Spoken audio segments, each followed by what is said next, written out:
ஸ்ரீ தேவி பாகவதம் 103ஆம் பகுதி. 3வது யுத்தம்.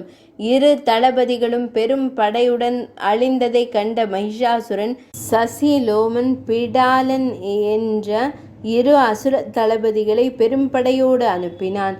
அவர்கள் வந்தபோது தேவி பேரழகியாக அவர்கள் முன் தோன்றினாள். அவளை மெய்மறந்து பார்த்து ரசித்து மெய்மறந்து நின்றனர். சுசிமோலன் கூறினான், பேரழகியே, உனக்கேன் இக்கொடூரமான எண்ணம் வந்தது?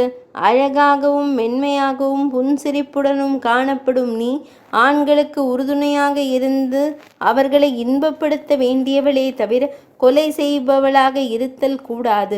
மிக மிக இளமையாகவும் அழகாகவும் கவர்ச்சியாகவும் இருக்கிறாய். முகத்தில் மகிழ்வை விட காமம்தான் அதிகமாக தெரிகிறது. அவ்வாறு இருக்கையில் கொடூரமாக ஏன் எம் படைகளை கொள்கிறாய் என்றான்.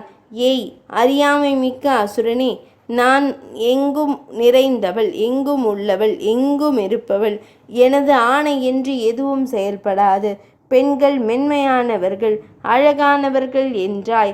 அவர்கள் கோபம் கொண்டால் ஜகத்தையே அழித்து விடுவார்கள் என்பதை அறியாதிருக்கிறாய்.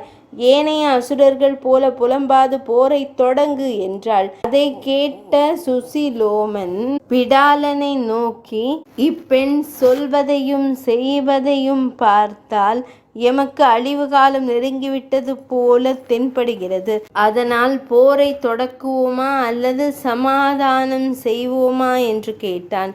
நீ சொல்வது உண்மைதான். எமது அரசனான மகிஷாசுரனோடு எதுவும் பேச முடியுமா? அவர் கூறியவற்றை செய்யாவிட்டால் அவரே எம்மை கொன்று விடுவார். வந்த பெண்ணின் வார்த்தைகளில் இருந்து அவனுக்கு அழிவு வந்துவிட்டது என்று எமக்கும் புரிகிறது. பிரம்மதேவரிடம் இவன் தன்னை பெண் தான் கொல்ல வேண்டும் என்று கேட்டவன் இப்பொழுது வந்த பெண் அவனை கொல்லப் போகிறாள் என்று அறிந்து அதை தடுக்க முடியாது.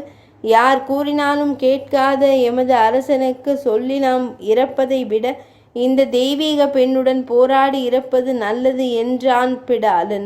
பிடாலன் இவ்வாறு கூறிவிட்டு தேவியின் அருகே சென்று அம்புகளை தொடுக்க தேவியும் அம்புகளை விடுத்தாள்.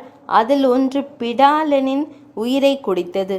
அதை கண்ட சுசிலோமன், தேவியே, எமது அசுரர் குலம் அழிய போகிறது என்று தெரிந்தும் வரை போருக்கு அனுப்பும் அறியாமை மிக்க மூடனுக்காக நாம் இறந்தே ஆக வேண்டும் என்று கூறி விருப்பமின்றி தேவியை தாக்க அவள் தொடுத்த பானம் ஒன்று அவன் உயிரை குடித்தது.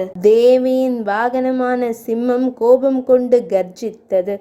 அதனால் அசுரர்கள் தலை தெறிக்க ஓட சிங்கம் அவர்களை துரத்தி துரத்தி கொன்று குவித்தது.